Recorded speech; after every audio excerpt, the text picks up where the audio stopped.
Hi, and welcome to Microsoft Build 2017. I'm Chris Mayo. I'm a senior UX engineer here at Microsoft. And today we're going to be talking about designing conversational UIs for bots and for the humans that use them. And in particular, we're going to be talking about how you can leverage the same design skills, tools, and process that you use to design websites and mobile apps while learning some of the unique design aspects of designing conversational UIs for bots. Our agenda today, we'll talk about some of the scenarios that lend themselves well to bots and how to design for them. We'll talk about how to design conversational UI navigation. So it's really easy for users to change the topic of conversation to whatever they want it to be, as well as to help them wayfind in the conversation. So they always know, where they are, how they got there, how to get back.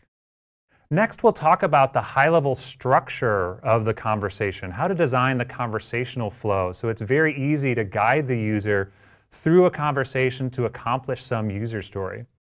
Next, we'll talk about the conversational UI itself. How do you design a dialogue between your bot and the user so it's very easy for them to accomplish some task that your bot supports? But first, let's look at a demo, just to kind of walk through some of these principles in action before we actually talk about those principles and how you can apply them in your own design. Now, this demo is for a fictional company, Contoso Cuts. They're a national salon and barbershop chain that wanted to build a bot to help not only their in-store staff be more productive, but also to help their customers when answering questions about finding locations or finding information about locations, learning about their services, or scheduling appointments. So they created a bot in order to do that. Let's take a look at that bot. I'm going to open up the bot framework channel emulator, and I'm going to connect to this bot so you can see kind of the lifetime of the conversation. And I'm going to use the emulator because it's much easier to show kind of the lifetime of the conversation through the emulator. So I'm going to go ahead and connect to the bot. And this is analogous to you adding the bot as a contact for the first time or starting a new conversation with the bot. And I'm going to kind of just walk through using the bot and provide a little bit of color commentary so you can kind of see what's going on and how it applies to some of the things we'll talk about later. So you can see that the first thing that the bot does is introduces itself. So when I add the bot as a contact or start a new conversation for the first time, the bot introduces itself. It says, "Hey, I'm Casey. I'm the Contoso Cuts bot." It's good that your bot introduces itself as a bot so the user knows they're not talking to a human, kind of sets expectations. Next, the bot introduces its capabilities. What does this bot support? So Casey says, "I can help you find locations near you, learn about our services, and schedule appointments." Next, Casey kind of walks me through a getting started scenario to kind of help me start interacting, with her, with the bot, so I can get used to having a conversation with this, piece of software. So you can see here, Casey says, "Before we get started, what should I call you?" Well, you can call me Chris. And Casey says, "Hey, great to meet you, Chris. To get started, choose one of the options below." And you can see she's provided me a navigation menu. So I can see, now that I know her capabilities, I can see all the different things that she can help me out with. She can help me find locations, learn about Contoso Cut services, and schedule an appointment at Contoso Cuts. She also gives me access to my account, settings, details about the bot, like a privacy setting and a license and so on. But you'll also notice here that Casey mentions that I can say menu at any time to see these choices again, which is just Casey's way of kind of helping me navigate the bot, not only with this navigation menu with a bunch of buttons on it, but also with that little hint. So I know at any time if I want to see these choices again, I can just tell Casey, "Hey, menu." But with these buttons, I can see all the different things that Casey can help me with. So let's go ahead and click on locations. And those buttons are just there to save me some typing. It's the same as if I typed locations, the word locations into the conversation, but the button's, of course, a lot easier. So Casey says, "Hey, we've got a lot of great locations for you. Let's find a location close to you." And then asks me, "What's your zip code?" It gives me an example of what she's looking for. Or what's your city state, so she can find those locations. So I'll just type 98052. I'm actually in Redmond. And then you can see that Casey responds back and says, hey, here's the locations closest to you. And this is kind of interesting. If you are, of course, used to messaging, you can text back and forth with your friends or your family, or include attachments like pictures or documents or whatever. But here's some bot-specific UI. This is a carousel of cards that include all the details about various locations that are close to me. And I intentionally left this black and white with no visual assets just to kind of focus on the conversation. But even without those assets, you can see that these cards provide kind of a structured look at each one of the Contoso Cuts locations. So you can see here, I can see the name of the location, Redmond. I can see the address, 1 Microsoft Way, their hours, and then some buttons where I can get more details about the Redmond location or go back and search for more locations. This is a carousel, so it's easy for me to scroll through and see more locations. Like I said, I work in Redmond. So I'm going to go ahead and click on this button, get some more details about the Redmond location. Casey just lets me know here's some more information about the Redmond location. Again, that overview card, map and some directions, details about their staff and whatever services they support in that location. And then a button, more locations. It makes it easy for me to go back and see more of the locations that are near me. Or a button that says schedule if I want to schedule at this location. So let's go ahead and do that. Okay, cool. So Casey's going to help me schedule an appointment here in Redmond. And then she asks me to select a service to schedule. And she provides me a bunch of different options here, like getting a haircut, a shave, or a style. I'm kind of a buzz cut kind of a guy, so I'm going to click on cut here. And then she'll tell me about all the different services they have for haircuts, including the buzz cut and the price and a short description of it. Short cut, shoulder length, long cut, longer than shoulder length, and so on. I can go back to services just clicking on the More Services button. Or if I want more details about the buzz cut, I can go ahead and just click on buzz cut. And then Casey gives more details about the buzz cut. And again, that overview card just giving me an idea of kind of a high level of what's included in a buzz cut, a shampoo, conditioner, scalp tonic. And then, if I wanted more details, rather than just showing me more text, of course you can include media within a bot conversation. So here I could see like a video about what's included in the service, and then a gallery of various users or customers that had that service. Okay, so some richness to the conversation. If I want to schedule that, again, I just click the schedule button to say I'm going to schedule a buzz cut. And then Casey confirms that for me, and then says, let's find an appointment time for you. And here's the availability for this week. Select a time to schedule your appointment. This is really cool. She's showing me buttons for all of the available appointments today, as well as letting me know that there's 6 more appointments available today. I can look at, again, through a carousel of cards, what's available through the rest of the week. Or I can even skip over to next week. Okay, she can show me all the appointments for the week of 5/7. Okay, so I can get an idea of the availability. If I want to go back to this week, I just hit the previous week button. Right, again, just saving me some typing. Now, if I want to see all the appointments for today, I can see all of them by just clicking the More button. Then I can see all the individual appointments that are available today. And I'm going to go on the way home from work, so let me just click on 6:30 to say I want an appointment for 6:30 today. And then Casey says, got it, we'll schedule for 6:30. Does this look right? And then provides me a card with all the details. I'm going to get a buzz cut in Redmond. It's going to be today at 6:30, and then it's going to be at the Redmond location on 1 Microsoft Way. And then she provides me a bunch of buttons if I want to change the location, the service, or the appointment. Or I can just go ahead and click on Schedule Now to schedule that appointment. Okay, done. So your buzz cut is scheduled for today. She gives me a little hint. Hey, next time you can say something like buzz cut today at 6:30 p.m. and she'll schedule that for me. And then she asks, what else she can help me with. Well, my hair goes really fast, so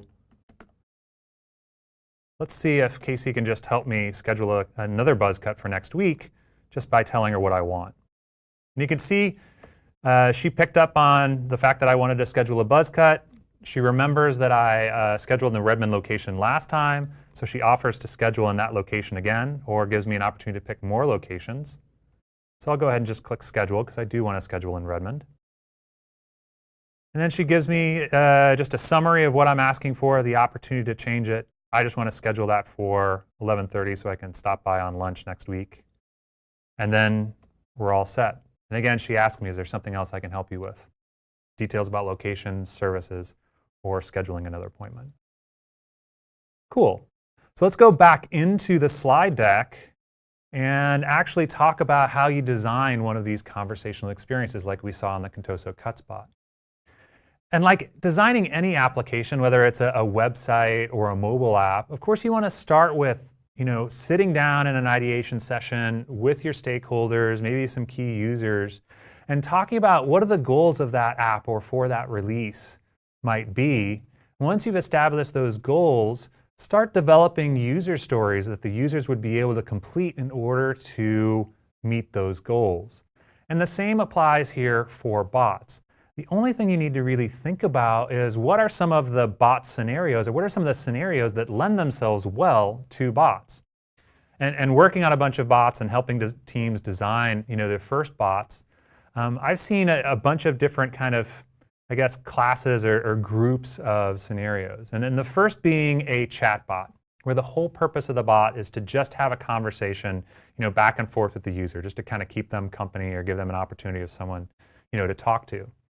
The next kind is an entertainment bot, which is just a conversational, it might be conversational fiction, like an interactive book. It might be a text-based game, but just an entertaining diversion for the user that's delivered via a conversational UI.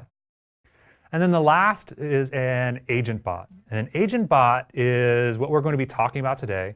And an agent bot is all about user productivity. So taking over some task or tasks on the user's behalf in order to help them focus on other things.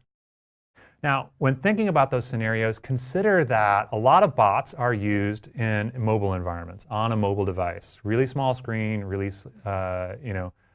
small keyboard. So think about scenarios when you're thinking about what your bot could do. Think about light data entry, think about light data consumption that's applicable to a mobile environment. Next, think about scenarios that lend themselves well to messaging conversations, things that are short, frequent interactions, just like the conversations you might have with friends, family, or colleagues. So using Contoso Cuts as an example, when we started thinking about the scenario goals and user stories, we started off with the goals of increasing the productivity as an agent bot of not only the in-store host at a Contoso Cuts location, giving them the opportunity to really focus on the in-store experience rather than being on the phone, answering questions, scheduling appointments, and so on, as well as customers. So rather than a customer having to call a location to get a question answered or call to schedule an appointment, we wanted to give them a very easy way that they could very quickly just schedule an appointment anytime or anywhere that they please. So we came up with these user stories. The first was find locations near me, something that would help the customer with. The second was to learn about services. And the third was scheduling an appointment. And we came up with these user stories by sitting down with stakeholders and talking through some of the conversations or some of the things that they help customers with day to day, whether they're answering on messaging services for their locations or answering the phone for their locations. So that's what we came up with our design. Again, same thing that you might do for a website or a mobile app. We sat down, had an ideation session, started writing down on Post-it notes and sticking to the walls until we came up with these user stories. Next, if you were designing a website or a mobile app, you'd start thinking about how you could take those user stories, map them to an information architecture, start coming up with the pages and views that would become your application, and then design a navigation scheme so it's very easy for users to realize those user stories or complete those user stories by navigating the app. So you'd come up with a navigation menu and maybe links to click on or buttons to click or a back button and so on. So it's really easy for the user to kind of get around your website or your mobile app find their way through the application and accomplish those user stories. Well, the same applies for bots. The big difference being, of course, that UI is not going to be something that's on screen. That UI is something that's going to be in the conversation.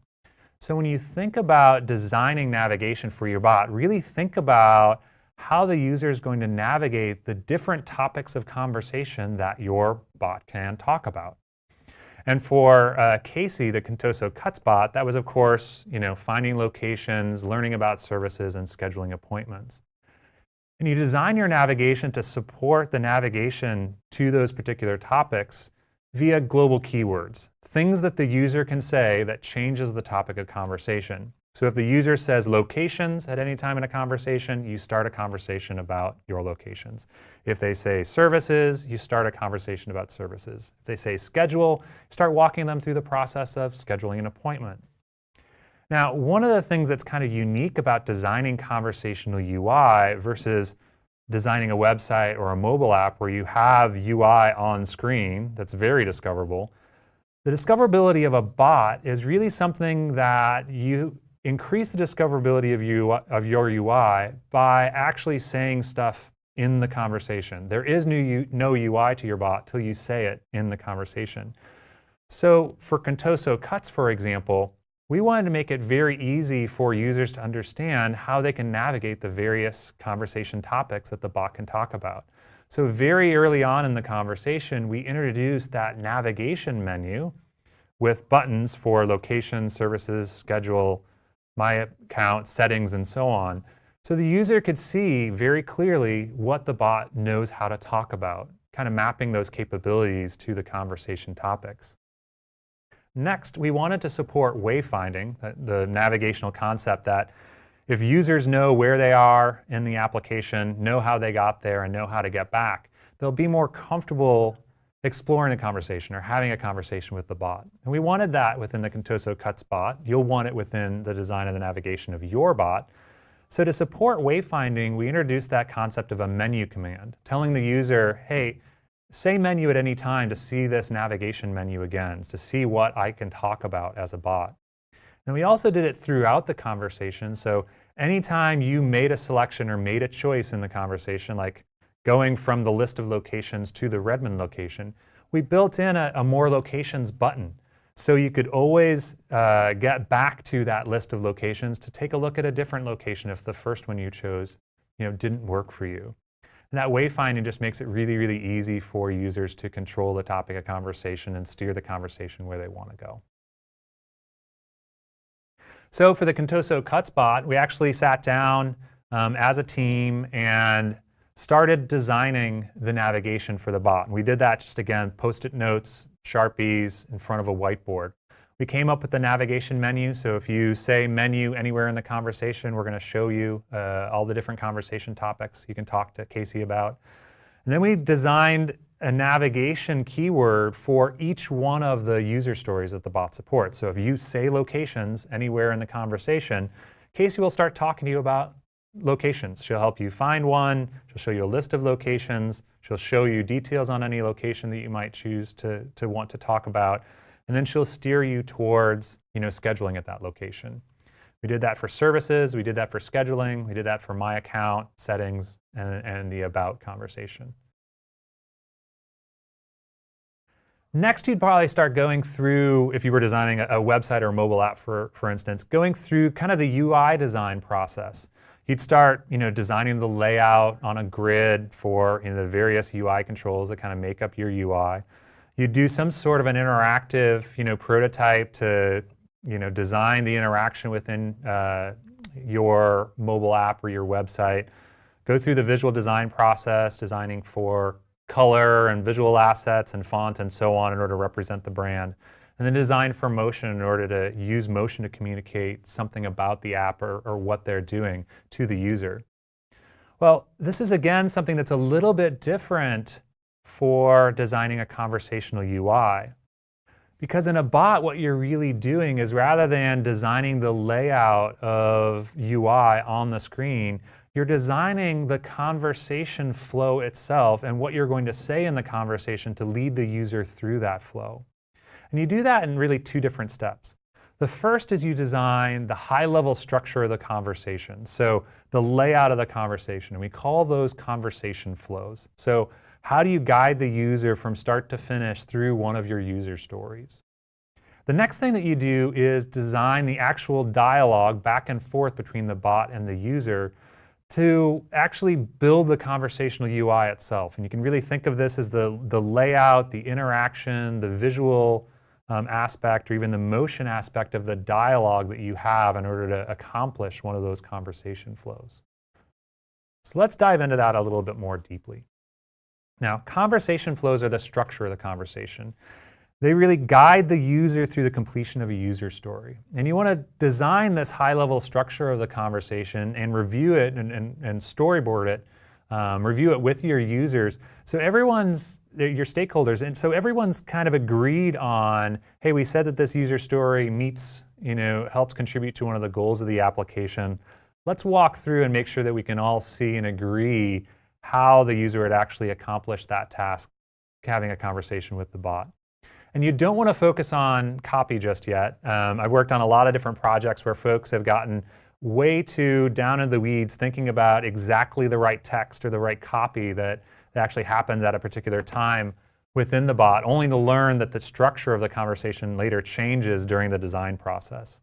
So don't focus on copy yet, just focus on the high-level structure of the conversation. So for example, for the locations, find locations user story, if the user says locations anywhere in the conversation, we ask them their city, state, or zip code, so we can do a search to find locations near them.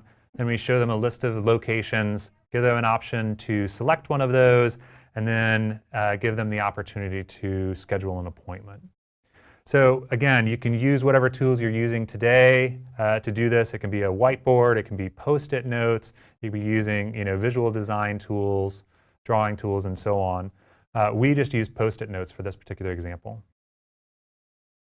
From there, you want to design the conversational UI itself. And again, this is the dialogue back and forth between the bot and the user to accomplish one of those conversation flows. And something to keep in mind that's a little bit difficult to get used to in the very beginning, but you'll pick up on quickly, is that bots are always in a state of asking a question. And this might be an explicit question like, what's your zip code, or where do you live? Or it might be an implicit question like, which one of these locations would you like to schedule in or learn more about? Think about those questions in the context of the flow of the conversation. You don't want to ask too many questions and bury the user in a whole bunch of questions where they don't know where the conversation's going. You kind of want to balance out between asking the user something and providing some sort of value to the conversation. Like, hey, what's your zip code? Hey, here's some locations that are close to you, and so on. Don't worry about copy at this step. Again, if you get too concerned about copy, you're going to lose the focus where it should be, which is on kind of the structure of the dialogue, the response, the prompt and response back and forth between the bot and the user.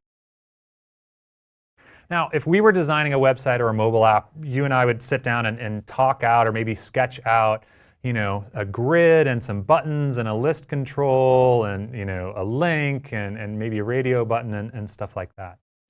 And when you think about designing for a conversational UI, there also are these concepts of, UI controls, things that you can say in the conversation, either prompting the user or responding to the user and so on. Those can be, what you'd expect, anything like text or text with markdown, like here, this question, what's your zip code or your city state? They can be buttons. So if you have, kind of a multiple choice question for the user, you can provide them buttons so they can see exactly for the type of response you're looking for, and even better, just click on one of those buttons to respond. They can be cards like we showed in the Contoso Cuts bots, where you can show, images, a title, a subtitle, text, and maybe buttons. Those cards can be, either a single card, or they can be in a carousel of cards, something they can flip through to provide, a bulk of information. Or they can be, images, audio, or video attachments. Just like you can, text a friend a picture, you can, send images to the user or ask them to send you images in order to complete that conversation. So think about those conversational UI controls when you start thinking in conversations, designing that dialogue with the user. Next, let's talk about some conversational UI design principles. Just some things to think about that'll help you get through a design that is a great conversation for the user. The first is design your bot so it's easily understood. Make your bot so it's super clear what it's asking for, the kind of information it's asking for. And then second, design it so the bot is easily able to understand the replies back from the user. So design to understand. And then finally, design for learning and memory so the bot can learn about the user and improve the quality of the conversation over time. So first, design to be understood. You want to design a bot that's easily understood by the user every single prompt that you give them. So the best advice that I can give you after designing a few bots is be concise. Be super, super concise. Again, these apps are going to be used on mobile devices. If you think about the conversations you have in messaging today, messages are super, super short. They're easy to glance at and easy to glean just by picking up your mobile device. Oh, you need to know my zip code. Or, oh, here's details about that location. Next, break up longer messages into shorter messages. And this again is to enable a mobile scenario where you really want to facilitate glancing. You don't want a ton of information that the user has to spend too much time thinking about or reading. And you can do this either vertically by breaking up long messages into shorter messages with a More button, or horizontally by taking a long message and breaking it up into a bunch of shorter cards that the user can scroll through if they need more details. And you saw that in the Contoso Cuts bot, both for locations as well as services. Next, you want to design to minimize scrolling, because if your bot, replies too often or replies with too much, it's going to scroll out of the viewing area of the messaging client, and the user might miss part of the conversation, miss an important detail, and not understand what the bot's asking for, or not understand kind of what's going on in the conversation. So think about breaking up those messages and not sending so many messages at a time. You can also use typing messages, so you can kind of control the cadence of the conversation, putting little time gaps in there while the bot is quote-unquote typing, so it's easy for the user to see those messages scroll by. Next, you want to think about asking closed-ended questions wherever you can. And what I mean by this is if you can give the user a multiple choice question, and even better, give them a button to click on to answer that question, like we did here for appointment times, it makes it super easy for the user to see what you're looking for and reply just by clicking on the button. In any situation where you have to ask an open-ended question like what's your zip code or what city or state are you in, give examples of what you're looking for. Like here we told them, hey, we're looking for something like 98052. Tell them what type of reply you're looking for. Do you expect them to type something? Do you expect them to send you an image or a photo? And then make sure you're clear about what format of the reply you're looking for. Like here we said, hey, we're looking for a zip code like this. Next, design your bot so it's able to understand the replies back for the user or have a great response or experience when the bot doesn't understand the user. So humans are super unpredictable. You're going to learn pretty early in your career as a bot designer or developer that they can and will type anything in that little text box at the bottom of the messaging client before they click send. So you want to support as many data formats as possible. So if you're asking for a date, they might say May 2nd, 2017. They might say 5/2. They might say today. They might say tomorrow. They might say next week.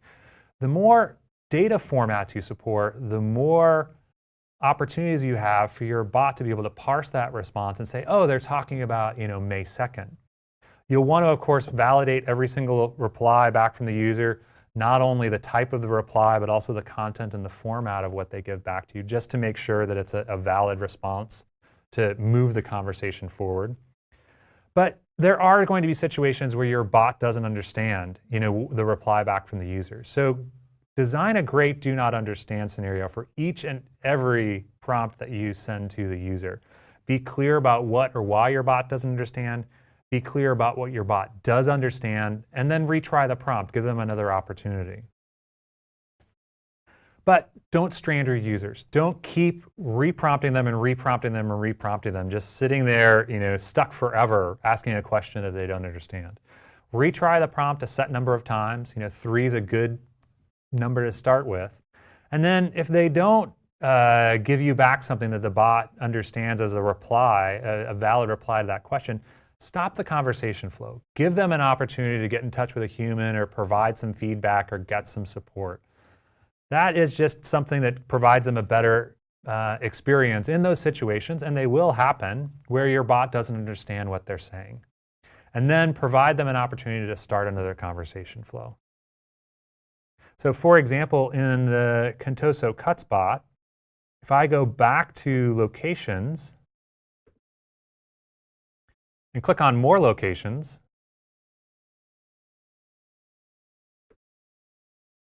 Casey again is being really clear what she's looking for. She's looking for a zip code or a city-state. But let's say that I think she's asking me for my favorite fruit. I'm going to say it's a banana.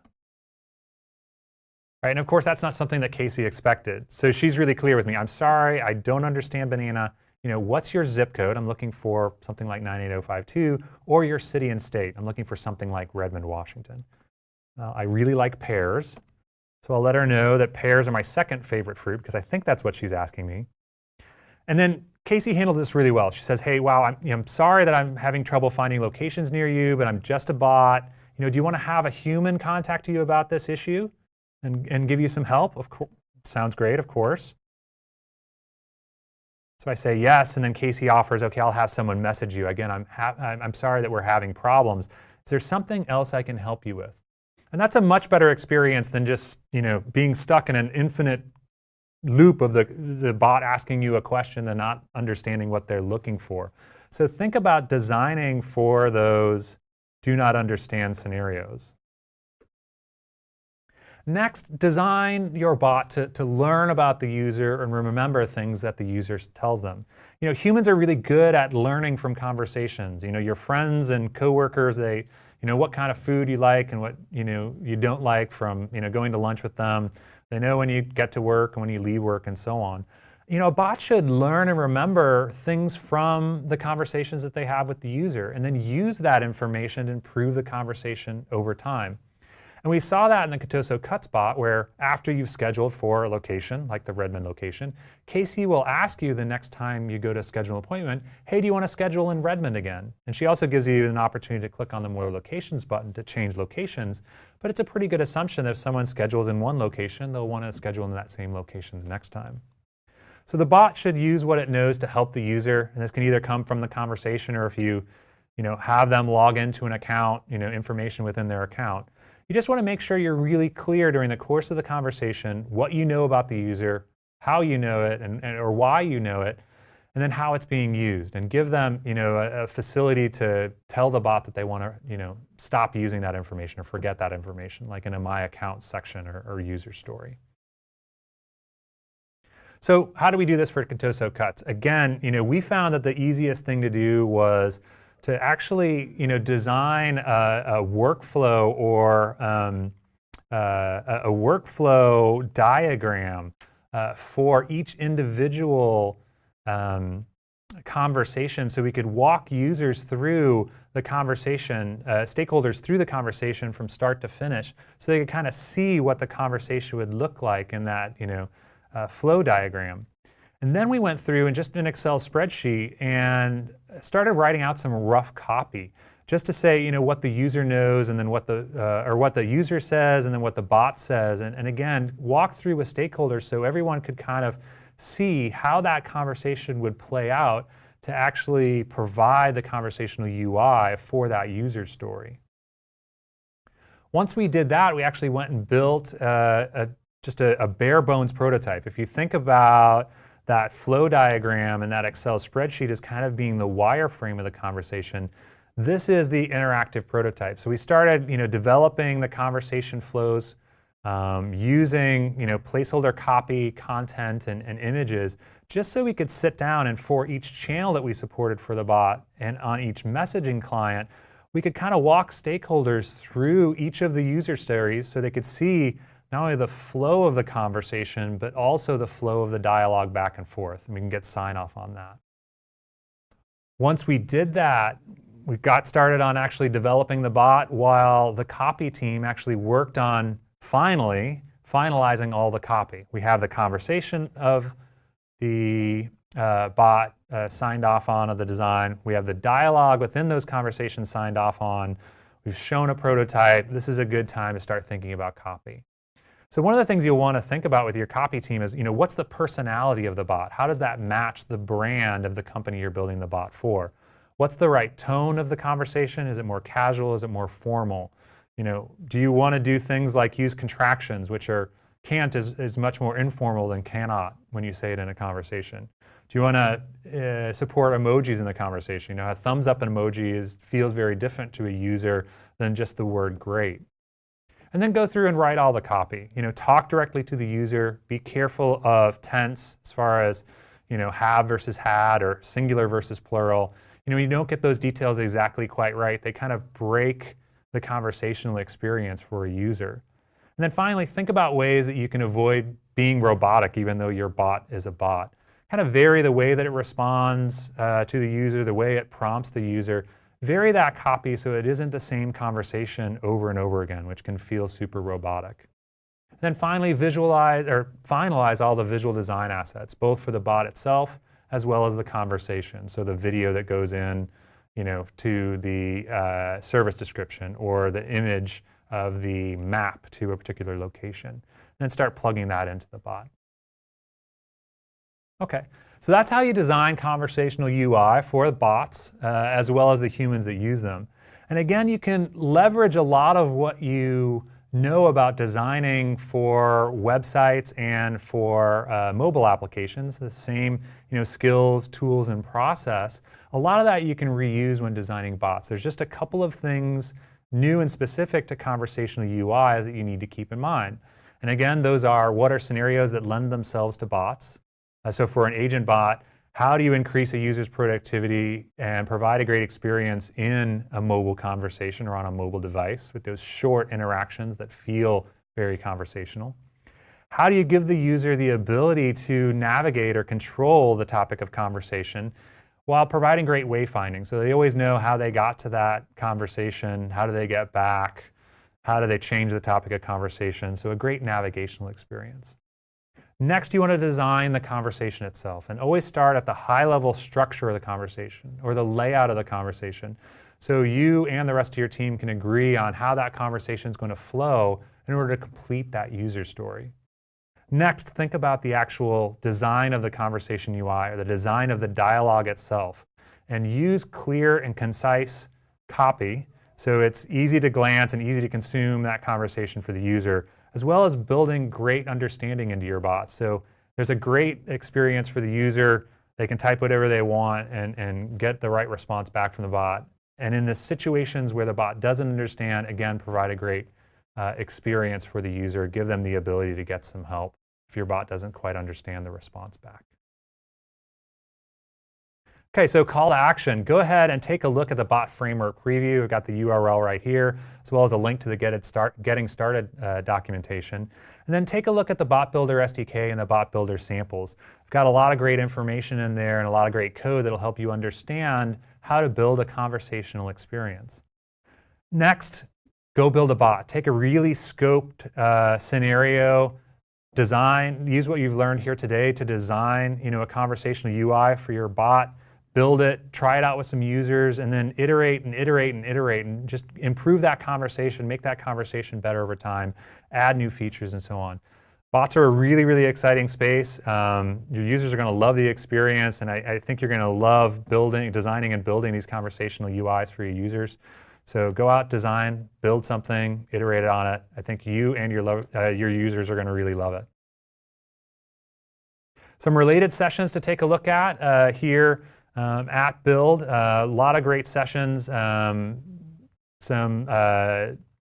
sessions around navigating the AI revolution, patterns and practices for bot capabilities, how to create Q&A bots, managing dialogues within a conversation, how to do bot-to-human handoff. So I've listed these here, lots of great information for you to look at other sessions while you're at Build. So that's designing conversational UI for bots and humans. Thanks very much. I hope you have a great build.